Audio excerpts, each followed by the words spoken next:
నమస్తే, welcome to Disha TV. మావోయిస్టులు పరాజయం పొందడం వెనుక ఉన్న ప్రధాన కారణాలను గత వీడియోలో మావోయిస్టుల ఓటమి రాజకీయ విశ్లేషణ అనే పేరుతో దిశ ఎడిటర్ మార్కండేయ గారు చెప్పిన అంశాలను మీరు చూశారు. ఈసారి ఆ ఓటమిని సైనికంగా ఆయన విశ్లేషించారు. ఇప్పుడు మావోయిస్టుల ఓటమి సైనిక విశ్లేషణ అనే అంశాన్ని మీ ముందు ఉంచుతున్నారు. ముందుగా ఈ సైనిక సమీక్ష రాయడానికి ఆయనకున్న అర్హతలను ఓసారి చూద్దాం.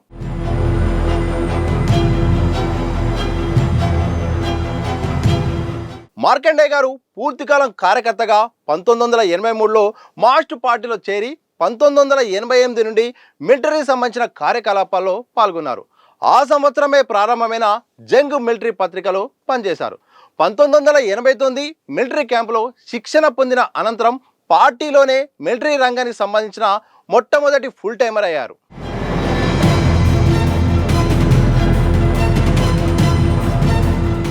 1995 వరకు జంగ్ వర్కింగ్ ఎడిటర్గా ఉంటూ ఎడిటోరియల్ బోర్డులో ఉన్న ఇద్దరు సీసీ సభ్యుల సాయంతో పత్రికను నడిపారు. అలాగే మిలిటరీ సాహిత్యాన్ని, జంగ్ స్టడీ సిరీస్, గెరిల్లా యుద్ధ శాస్త్రంపై ట్రైనింగ్ మాన్యువల్ను రూపొందించడంలో ఆయన తన వంతు పాత్ర నిర్వహించారు. కొన్ని మిలిటరీ క్యాంపుల్లో శిక్షకుడిగా వ్యవహరించారు. 1989 నుండి 1995 మధ్యకాలంలో పలుమార్లు అడవికి బయటకు తిరుగుతూ మిలిటరీ శాస్త్రంలో సిద్ధాంతం, ఆచరణ రెండింటిలో అనుభవం సంపాదించారు. శ్రీలంక, తమిళఈలం, నేపాల్, ఫిలిప్పైన్స్, పెరూలో అప్పటికి ఉధృతంగా సాగుతున్న సాయుధ పోరాటాలను లోతుగా అధ్యయనం చేసి వ్యాసాలు, విశ్లేషణలు రాశారు.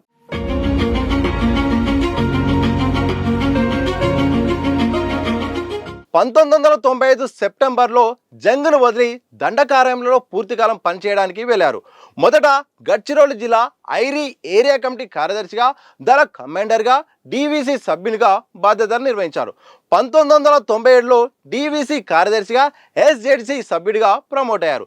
1998 నుండి 2000 ప్రారంభంలో బయటికి వచ్చే వరకు సెంట్రల్ స్కోమా అంటే central sub committee of military అఫైర్స్లో సభ్యుడిగా, డీకే స్కోమా ఇన్ఛార్జిగా వ్యవహరించారు. మార్కండేయ గారు ఎందుకు బయటికి వచ్చారో మరో కోణం పుస్తకంలోని ఆయన మాటలో వివరంగా రాశారు. ఇది మార్కండేయ గారికి మావోయిస్టు పార్టీతో ఉన్న అనుబంధం.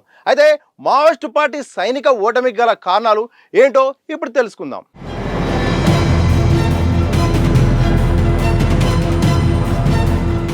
ప్రత్యేక తమిళ ఈలం కోసం సుదీర్ఘ కాలం పాటు పోరాడిన ఎల్టీటీఈ 2009 మేలో శ్రీలంక ఆర్మీ చేతిలో ఓటమి పొందింది.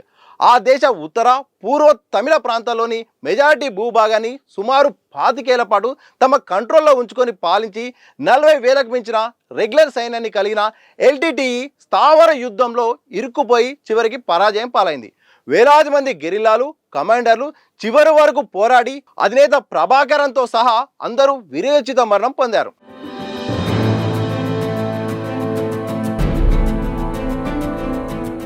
ఈ చారిత్రక పరిణామాన్ని మావోయిస్టు పార్టీ 2010లో సమగ్రంగా సమీక్షించింది. క్రాంతి పత్రికలో ఈలం 1, 2, 3, 4 దశల యుద్ధాల్లో శ్రీలంక ప్రభుత్వ బలగాలు, ఎల్టీటీఈ బలగాలు చేపట్టిన వ్యూహం, ఎత్తుగళ్లను వివరించింది. చివరిలో ఎల్టీటీఈ ఓటమి, గుణపాఠాలు శీర్షికతో టైగర్ల పరాజయానికి కారణాలను 8 పాయింట్లుగా ఇచ్చింది. ఇందులోని 2వ పాయింట్ సారాంశం ఎలా ఉంటుందో ఇప్పుడు చూద్దాం.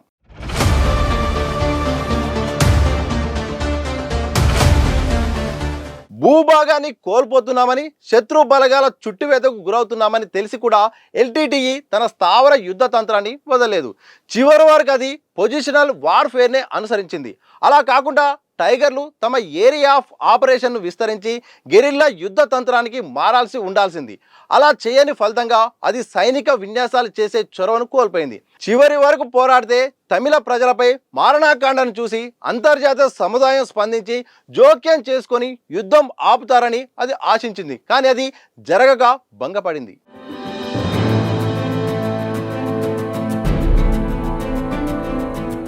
ఇక టైగర్ల ఓటమిని మావోయిస్టు పార్టీ సరిగ్గానే సమీక్షించింది. తమిళ ప్రాంతాల వైశాల్యమే పరిమితమైనప్పుడు, అందులోని తమ ఏరియా కుంచుకుపోతున్నప్పుడు ఎల్టీటీఈ ఒక చోట ఉండి చేసే స్థావర యుద్ధాన్ని అనుసరించాల్సింది కాదని చెప్పింది.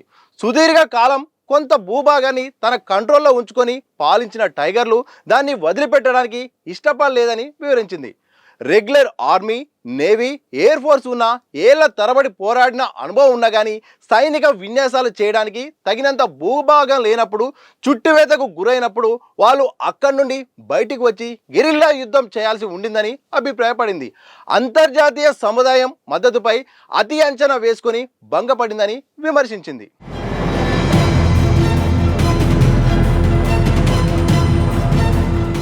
అయితే ఎల్టీటీఈ అనుసరించిన సైనిక వ్యూహం ఎత్తుగలను సరైన రీతిలో విశ్లేషించిన మావోయిస్టు పార్టీ తాను కూడా అలాంటి పరిస్థితుల్లోనే ఉన్నప్పుడు ఆ గుణపాఠాన్ని పరిస్థితులకు తగ్గట్టుగా అన్వయించుకోవడంలో విఫలమైంది.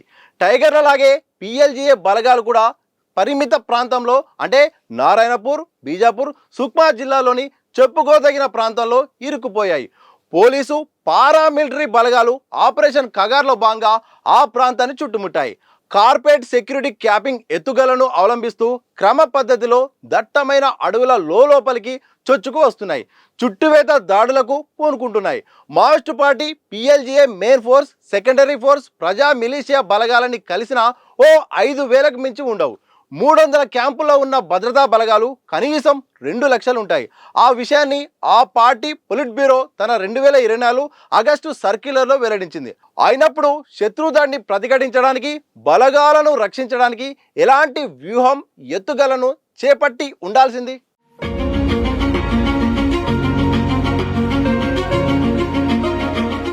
టైగర్ల ఓటమి నుండి నేర్చుకున్న గుణపాఠాలను తమ పరిస్థితులకు అన్వయించుకొని తగిన నిర్ణయాలు తీసుకొని ఉండాలి కదా. కానీ కేంద్ర కమిటీ కానీ, పొలిట్ బ్యూరో కానీ, కేంద్ర మిలిటరీ కమిషన్ కానీ ఆ కర్తవ్యం నెరవేర్చడంలో విఫలమయ్యాయి. 2010లోనే ఎల్టీటీఈ ఓటమికి తాము చెప్పుకున్న కారణాలను గమనంలోకి తీసుకోలేదు. 2024 జనవరిలో మొదలైన కగార్ దాడి తీవ్రత తెలిసినప్పటికీ కూడా చుట్టువేతకు గురవుతున్నామని అర్థమైనప్పటికీ తమ రాజకీయ, మిలిటరీ వ్యూహం, ఎత్తుగలను మార్చుకోవడంలో స్పాంటనిటీకి గురయ్యాయి.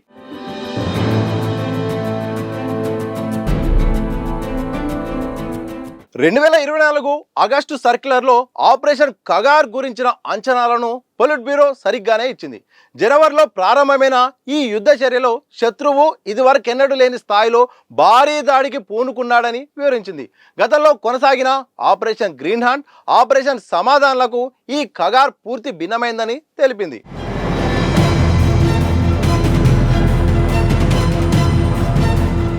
కగార్ యుద్ధ లక్ష్యం మావోయిస్టుల నుండి బస్తర్ ప్రాంతాన్ని, ప్రత్యేకించి అబుజ్మడ్, దక్షిణ బస్తర్ గెరిల్లా స్థావరాలను 2025 చివరికల్లా ముక్తు చేయడంగా హోంమంత్రి అమిత్ షా నిర్దేశించారని సర్క్యులర్లో వివరించింది.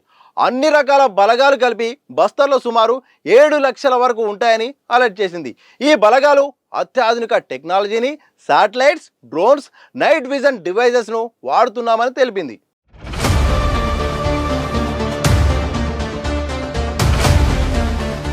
కగార్ దాడి ప్రధానంగా చుట్టువేత దాడుల రూపంలో కార్పెట్ క్యాపింగ్ ద్వారా జరగనుందని కూడా పొలిట్ బ్యూరో అంచనా వేసింది. కార్పెట్ క్యాపింగ్ అంటే ఉద్యమ ప్రాంతాలను చిన్న చిన్న క్లస్టర్గా విభజించి ప్రతి 5 నుండి 10 కిలోమీటర్లకు ఒక క్యాంపును ఏర్పాటు చేయడం అని తెలిపింది. ఫలితంగా పిఎల్జీఏ బలగాల మొబిలిటీకి పరిమితులు ఏర్పడ్డాయని, బెటాలియన్, కంపెనీ స్థాయి పెద్ద ఫార్మేషన్లు తిరగడం కష్టమవుతుందని చెప్పింది. ఈ పరిస్థితుల్లో దాడి చేస్తున్నప్పుడు తప్ప మిగతా అన్ని సమయాల్లో 8 మందితో కూడిన సెక్షన్ల రూపంలో తిరగాలని, ఆత్మరక్షణకు ప్రాధాన్యత ఇవ్వాలని కోరింది.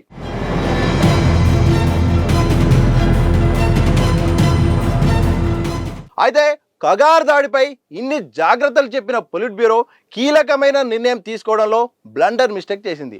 ఆ సర్క్యులర్లోనే 25వ పేజీలో ఇతర పేజీల్లో ఇలా చెప్పింది: మన ప్రధాన బలగాలను, ప్రధాన నాయకత్వాన్ని యుద్ధ రంగం నుండి పాక్షికంగా ఎక్కువ కాలం దూరంగా తరలించడం వ్యూహాత్మక తిరోగమనం కిందికి వస్తుంది.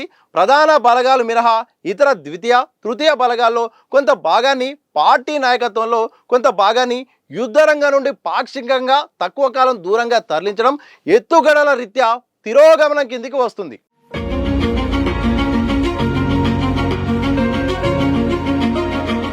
ప్రస్తుతం అంటే 2024 ఆగస్టులో డీకే గెరిల్లా జోన్లో మనం చేపట్టాల్సింది ప్రాక్టికల్ రీట్రీట్. ప్రధాన బలగాలను ఇక్కడే ఉంచి ఇతర బలగాలలో పార్టీ నాయకత్వంలో కొంత భాగాన్ని కార్పెట్ సెక్యూరిటీ కింద ప్రాంతాల నుండి ఇతర ప్రాంతాలకు తరలించాలి. ఇక్కడున్న ప్రధాన బలగాలు మారిన పరిస్థితుల్లో చిన్న ఫార్మేషన్లుగా తిరగాలి. దాడుల సమయంలో కలవడం, తర్వాత విడిపోవడం ప్రాతిపదికన బెటాలియన్లు, కంపెనీలు, ప్లాటూన్లు పనిచేయాలి.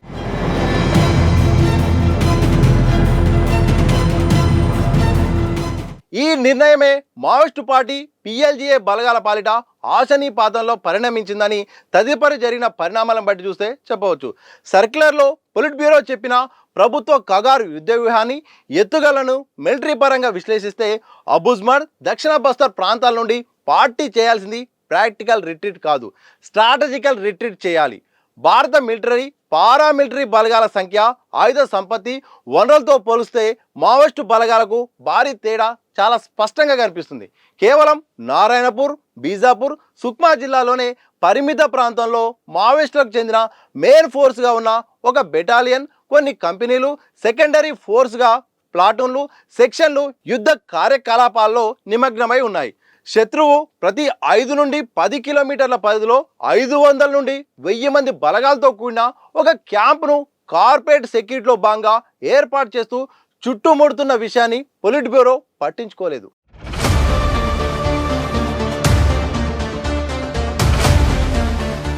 2024 ప్రారంభంలోనే పరిస్థితి ఇలా ఉందంటే సమీప భవిష్యత్తులో మరిన్ని క్యాంపులు ఏర్పాటు చేసి గెరిల్లా ప్రాంతాన్ని పూర్తిగా చుట్టుముట్టి దాడులు కొనసాగిస్తారనే అంచనాకు అది రావాల్సి ఉంది. 3 జిల్లాల ప్రాంతంలో మొత్తం 300 పోలీస్ క్యాంపులు ఉన్న పరిస్థితుల్లో గెరిల్లా బలగాలు మానగలగడం కష్టమని పొలిట్ బ్యూరో గుర్తించి వ్యూహాత్మక రిట్రీట్కు నిర్ణయం తీసుకోవాల్సి ఉంది. ప్రధాన బలగాలను, సిసి ప్రధాన కార్యదర్శి సహా ముఖ్య నాయకత్వాన్ని డీకేకు బయట ప్రాంతాలకు ఒక ప్లాన్ ప్రకారం తరలించాల్సి ఉంది.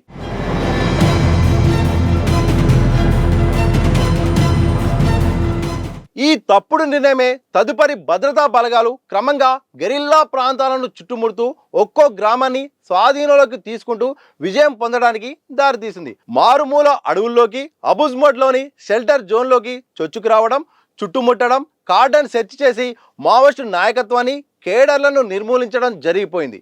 బసవరాజ్తో సహా పలువురు కేంద్ర కమిటీ సభ్యులు, ఇతర స్పెషల్ జోన్, డివిజన్, ఏరియా స్థాయి పార్టీ నేతలు, కేడర్, పిఎల్జిఏ కమాండర్లు, గెరిల్లాలు ఇలాంటి చుట్టువేత దాడుల్లోనే మరణించారు.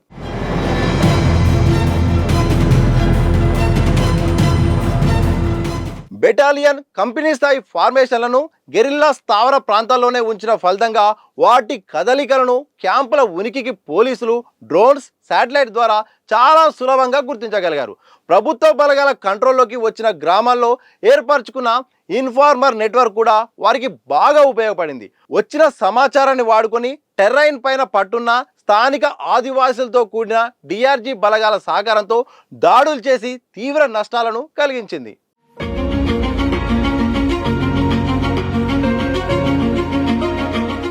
మొత్తంగా చూస్తే కేవలం 40 నుండి 50 లక్షల మంది జనాభా కలిగి పరిమిత ప్రాంతంలో చేస్తున్న సాయుధ పోరాటం బయటి సమాజపు నైతిక, రాజకీయ, ఆర్థిక మద్దతు లేకుండా ఎక్కువ కాలం చేయలేదనే విషయాన్ని గుర్తించడంలో మావోయిస్టు పార్టీ నాయకత్వం విఫలమైంది.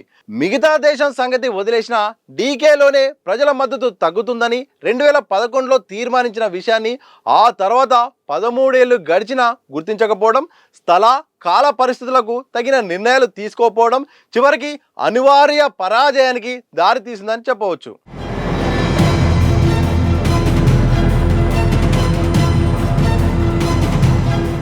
ఇది కేవలం సైనిక సమీక్ష మాత్రమే. గత వీడియోలో రాజకీయ సమీక్షతో అన్వయించి అర్థం చేసుకోవాలని దిశ ఎడిటర్ మార్కండే గారు చెప్తున్నారు.